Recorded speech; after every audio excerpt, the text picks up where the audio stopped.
ಗರಿ ಗರಿಯಾಗಿ ಎಷ್ಟು ಅದ್ಭುತವಾಗಿ ರೆಡಿಯಾಗಿದೆ ನೀವು ನೋಡ್ಬೋದು. ತುಂಬ ಚೆನ್ನಾಗಿರುತ್ತೆ. ಒಂದ್ಸಲ ಟ್ರೈ ಮಾಡಿ ಹೇಗೆ ಬಂತು ನನಗೆ ಕಮೆಂಟಲ್ಲಿ ತಿಳಿಸೋದನ್ನು ಮರಿಬೇಡಿ. ನಮಸ್ತೆ ಎಲ್ಲರಿಗೂ, ಎಲ್ಲರನ್ನು ಸುಸಿಸ್ ಕಿಚನ್ಗೆ ಸ್ವಾಗತ ಮಾಡಿಕೊಂಡು ಇವತ್ತು ಅದ್ಭುತವಾದ ರೆಸಿಪಿ ಮಾಡ್ತಾ ಇದ್ದೀನಿ. ಬನ್ನಿ ಹೇಗೆ ಮಾಡೋದು ನೋಡೋಣ. ನಾವಿವತ್ತು ರುಚಿಯಾದ ಬಾದಾಮ್ ಪುರಿಯನ್ನು ಮಾಡ್ಕೊಳ್ಳೋಣ. ತುಂಬ ರುಚಿಕರವಾದ ಸ್ವೀಟ್ ಇದು. ಒಮ್ಮೆ ನೀವು ಮನೆಯಲ್ಲಿ ಟ್ರೈ ಮಾಡಿ ಈ ವಿಧಾನದಲ್ಲಿ. ಹಾಗೆ ನನ್ನ ಚಾನಲ್ಗೆ ಫಸ್ಟ್ ಟೈಮ್ ವಿಸಿಟ್ ಮಾಡಿದರೆ ಪ್ಲೀಸ್ ಸಬ್ಸ್ಕ್ರೈಬ್ ಮಾಡಿಕೊಂಡು ಪಕ್ಕದಲ್ಲೇ ಇರುವ ಬೆಲ್ ಬಟನನ್ನು ಕ್ಲಿಕ್ ಮಾಡೋದನ್ನು ಮರಿಬೇಡಿ. ಹಾಗೆ ನಿಮ್ಮ ಫ್ರೆಂಡ್ಸ್ ಆ್ಯಂಡ್ ಫ್ಯಾಮಿಲಿಗೆ ಹೆಚ್ಚು ಹೆಚ್ಚು ಶೇರ್ ಮಾಡಿ ನನ್ನ ಚಾನಲ್ಗೆ ಸಪೋರ್ಟ್ ಮಾಡಿ. ಬನ್ನಿ ತಡ ಮಾಡೋದೇನಕ್ಕೆ ಸ್ವೀಟನ್ನು ರೆಡಿ ಮಾಡ್ಕೊಳ್ಳೋಣ. ನಾನಿಲ್ಲಿ ಬಾದಾಮ್ ಪುರಿ ಮಾಡ್ಕೊಳ್ಳೋಕ್ಕೆ ಒಂದು ಬೌಲ್ ಅಳತೆಯಲ್ಲಿ 2 ಬೌಲಷ್ಟು ಮೈದಾ ಹಿಟ್ಟನ್ನು ತೊಗೊಂಡಿದ್ದೀನಿ. ಮೈದಾ ಹಿಟ್ಟು ಯೂಸ್ ಮಾಡೋದವರು ನೀವು ಗೋಧಿ ಹಿಟ್ಟಲ್ಲಿ ಕೂಡ ಮಾಡ್ಕೋಬೋದು, ಅದು ಕೂಡ ಚೆನ್ನಾಗಾಗುತ್ತೆ. ಒಂದು ಮಿಕ್ಸಿಂಗ್ ಬೌಲ್ ತಗೊಂಡು ಪೌಡ್ರನ್ನು ಹಾಕೊಳ್ಳೋಣ. ತುಂಬ ಸುಲಭ, ತುಂಬ ರುಚಿಯಾಗಿರುತ್ತೆ. ಒಂದು 1/4 ಚಮಚದಷ್ಟು ಉಪ್ಪು ಪುಡಿಯನ್ನು ಸೇರಿಸ್ಕೊಳ್ಳೋಣ. ಅರ್ಧ ಚಮಚದಷ್ಟು ಹಳದಿ ಪೌಡ್ರನ್ನು ಸೇರಿಸ್ಕೊಳ್ಳೋಣ. ಚೆನ್ನಾಗಿ ಮಿಕ್ಸ್ ಮಾಡಿಕೊಂಡು ತುಪ್ಪ ಆಲ್ರೆಡಿ ಬಿಸಿಗೆ ಇಟ್ಕೊಂಡಿದ್ದೀನಿ, ಒಂದು 4 ಚಮಚದಷ್ಟು ಸೇರಿಸ್ಕೊಂಡು ಕಲಿಸ್ಕೊಳ್ಳೋಣ. ತುಪ್ಪ ಮತ್ತು ಮೈದಾ ಹಿಟ್ಟು ಚೆನ್ನಾಗಿ ಮಿಕ್ಸ್ ಆಗಬೇಕು. ನೀವು ಬೇಕಿದ್ದಲ್ಲಿ ಎಲ್ಲೋ ಫುಡ್ ಕಲರ್ ಕೂಡ ಯೂಸ್ ಮಾಡಬಹುದು. ನಾನು ಅರಿಶಿನ ಹಾಕ್ಕೊಂಡಿದ್ದೀನಿ. ತುಪ್ಪ ಸೇರಿಸ್ಕೊಳ್ಳೋಣ. ತುಪ್ಪ ಮತ್ತು ಮೈದಾನ ಚೆನ್ನಾಗಿ ಮಿಕ್ಸ್ ಮಾಡ್ಕೊಳ್ಬೇಕು. ಒಂದು 5 ನಿಮಿಷ ಆದ್ರೂ ಉಜ್ಜಿ ಕಲಿಸ್ಕೊಳ್ಬೇಕು, ಆವಾಗ ಬಾದಾಮ್ ಪುರಿ ತುಂಬ ಚೆನ್ನಾಗಾಗುತ್ತೆ.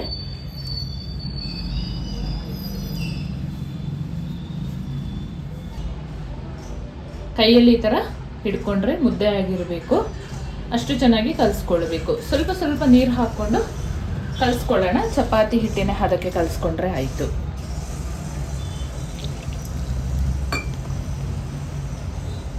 ಈ ರೀತಿಯಲ್ಲಿ ಚಪಾತಿ ಹಿಟ್ಟಿನ ಹದಕ್ಕೆ ಕಲಸಿ ಆಗಿದೆ. ಒಂದು 15 ನಿಮಿಷ ಇದನ್ನು ರೆಸ್ಟ್ ಮಾಡಲು ಬಿಡೋಣ. ಅಷ್ಟೊತ್ತಿಗೆ ಸಕ್ಕರೆ ಪಾಕ ಮಾಡ್ಕೊಳ್ಳೋಣ. ಒಂದು ಪಾತ್ರೆ ಬಿಸಿಗೆ ಇಟ್ಕೊಂಡಿದ್ದೀನಿ. ಯಾವ ಕಪ್ಪಲ್ಲಿ ಮೈದಾ ಹಿಟ್ಟು ತೊಗೊಂಡಿದೆ ಅದೇ ಕಪ್ಪಳತೆಯಲ್ಲಿ 2 ಕಪ್ಪಷ್ಟು ಸಕ್ಕರೆ ಹಾಕೊಳ್ತಾ ಇದ್ದೀನಿ. 1.5 ಕಪ್ಪಷ್ಟು ನೀರು ಸೇರಿಸ್ಕೊಳ್ಳೋಣ. ಒಂದೆಳೆ ಪಾಕ ಬಂದರೆ ಸಾಕು. ತೀರಾ ಗಟ್ಟಿಯಾಗೂ ಪಾಕ ಮಾಡ್ಕೋಬಾರ್ದು, ತೀರಾ ತೆಳ್ಳಗೇನೂ ಇರಬಾರ್ದು. ಪಾಕ ಒಂದೆಳೆ ನೀಟಾಗಿ ಬರಬೇಕು. ತೀರಾ ಗಟ್ಟಿಯಾಗೂ ಪಾಕ ಮಾಡ್ಕೋಬಾರ್ದು.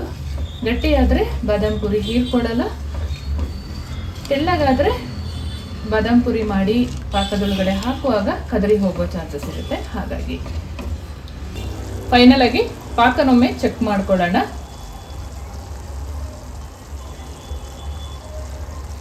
ಒಂದೆಳೆ ಪಾಕ ಬಂದಿದೆ, ಇಷ್ಟ ಆದರೆ ಸಾಕು. 1/4 ಚಮಚದಷ್ಟು ಏಲಕ್ಕಿ ಪೌಡ್ರನ್ನು ಸೇರಿಸ್ಕೊಂಡು ಸ್ಟವ್ ಆಫ್ ಮಾಡ್ಕೊಳ್ಳೋಣ. ಬಾದಾಮ್ ಪುರಿ ಹಾಕೊಳ್ಳುವಾಗ ಪಾಕ ತುಂಬ ಬಿಸಿನೂ ಇರಬಾರ್ದು, ತಣ್ಣಗೇನೂ ಇರಬಾರ್ದು. ತೀರಾ ತಣ್ಣಗಾದರೆ ಒಂದು ಸ್ವಲ್ಪ ಗ್ಯಾಸ್ ಆನ್ ಮಾಡಿಕೊಂಡು ಬಿಸಿ ಮಾಡ್ಕೋಬಹುದು.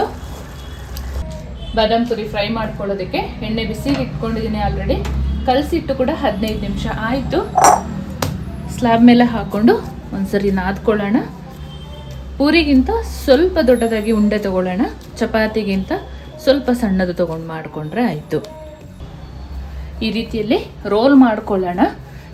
ಕಟ್ ಮಾಡಿಕೊಂಡ್ರೆ ಒಂದೇ ಸಮ ಬಾದಾಮ್ ಪುರಿ ಮಾಡ್ಕೋಬೋದು ಅಂತ.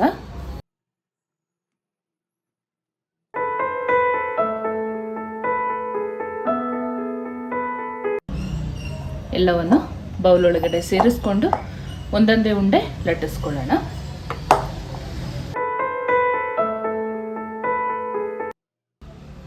ತೀರಾ ದಪ್ಪನೂ ಲಟ್ಟಿಸ್ಕೊಳ್ಳೋದು ಬೇಡ, ತೀರಾ ತೆಳ್ಳಗೇನೂ ಬೇಡ.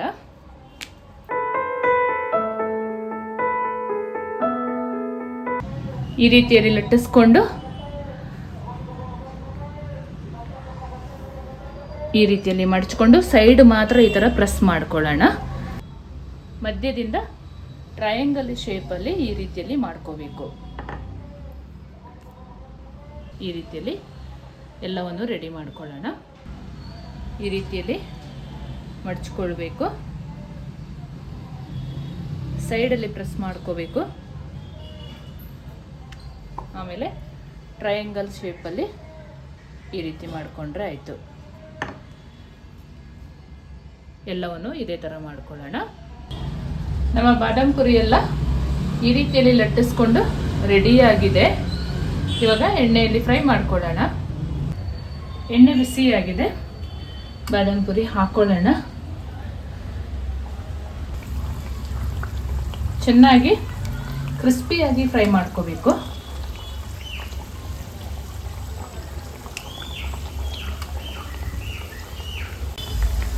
ಒಂದು ಬದಿ ನೀಟಾಗಿ ಬೆಂದಾದ ಮೇಲೆ ಮಚ್ಚೆ ಹಾಕಿ ಬೇಯಿಸ್ಕೊಳ್ಳೋಣ. ತುಂಬ ಚೆನ್ನಾಗಾಗುತ್ತೆ. ಒಂದ್ಸಲ ನೀವು ಟ್ರೈ ಮಾಡಿ. ಹೊಸ ಥರದ ಸ್ವೀಟ್ ಟ್ರೈ ಮಾಡ್ದಂಗೆ ಆಗುತ್ತೆ. ರುಚಿ ಕೂಡ ಅಷ್ಟೇ ಅದ್ಭುತವಾಗಿರುತ್ತೆ. ಈ ರೀತಿಯಲ್ಲಿ ಹೊಂಬಣ್ಣ ಬರುವ ಹಾಗೆ ಫ್ರೈ ಮಾಡಿಕೊಂಡು ಪಾಕಕ್ಕೆ ಸೇರಿಸ್ಕೊಳ್ಳೋಣ. ಈಗ ಎಲ್ಲವನ್ನು ಇದೇ ಥರ ಮಾಡ್ಕೊಳ್ಳೋಣ. ಬಾದಾಮ್ ಪುರಿ ಪಾಕದಲ್ಲಿ ಮುಳುಗೋ ಹಾಗೆ ಹಾಕೊಂಡಿರ್ಬೇಕು. ನಾನು ಆವಾಗಲೇ ಹೇಳಿದ ಹಾಗೆ ಪಾಕ ತುಂಬಾನು ಬಿಸಿ ಇರಬಾರ್ದು. ಪಾಕ ಎಲ್ಲ ಹೀರಿ ನಮ್ಮ ಬಾದಾಮ್ ಪುರಿ ಈ ರೀತಿಯಲ್ಲಿ ರೆಡಿಯಾಗಿದೆ. ಸಿಂಪಲ್ ಆಗಿ ಅದ್ಭುತವಾದ ಸ್ವೀಟನ್ನು ರೆಡಿ ಮಾಡಿದ್ದೀನಿ. ಅದೇನಪ್ಪ ಅಂದರೆ ಬಾದಾಮ್ ಪುರಿ. ತುಂಬ ಒಳ್ಳೆಯದಾಗುತ್ತೆ. ನಾನಿವತ್ತು ಮನೆಯಲ್ಲಿ ಮಾಡ್ತಾ ಇದ್ದೆ, ಅದನ್ನು ನಿಮ್ಮೊಂದಿಗೆ ಇವತ್ತು ನಾನು ಶೇರ್ ಮಾಡೋಣ ಅಂತ ಮಾಡ್ಕೊಳ್ತಾ ಇದ್ದೀನಿ. ಸುಲಭ ವಿಧಾನದಲ್ಲಿ ತೋರಿಸ್ಕೊಡ್ತಾ ಇದ್ದೀನಿ. ಗರಿ ಗರಿಯಾಗಿ ಎಷ್ಟು ಅದ್ಭುತವಾಗಿ ರೆಡಿಯಾಗಿದೆ ನೀವು ನೋಡ್ಬೋದು. ತುಂಬ ಚೆನ್ನಾಗಿರುತ್ತೆ. ಒಂದ್ಸಲ ಟ್ರೈ ಮಾಡಿ ಹೇಗೆ ಬಂತು ನನಗೆ ಕಮೆಂಟಲ್ಲಿ ತಿಳಿಸೋದನ್ನು ಮರಿಬೇಡಿ. ಗರಿ ಗರಿಯಾದ ಬಾದಾಮ್ ಪುರಿ ಈ ಹದದಲ್ಲಿ ರುಚಿಯಾಗಿ ರೆಡಿಯಾಗಿದೆ. ಮೇಲ್ಗಡೆಯಿಂದ ಸ್ವಲ್ಪ ಕಾಯಿ ತುರಿಯನ್ನು ಹಾಕ್ಕೊಂಡು ಗಾರ್ನಿಷ್ ಮಾಡ್ಕೊಳ್ಳೋಣ. ತುಂಬ ಅದ್ಭುತವಾಗಿರುತ್ತೆ. ಮಾಡೋದು ಕೂಡ ತುಂಬ ಈಸಿ.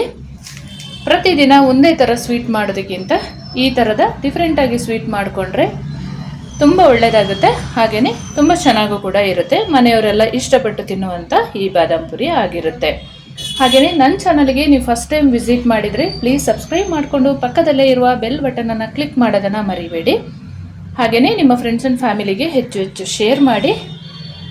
ಮುಂದೆ ಅದ್ಭುತವಾದ ಹೊಸ ಅಡುಗೆಯೊಂದಿಗೆ ನಿಮ್ಮನ್ನು ಭೇಟಿ ಮಾಡ್ತೀನಿ. ಅಲ್ಲಿವರೆಗೂ ತುಂಬ ಹೃದಯದ ಧನ್ಯವಾದಗಳು.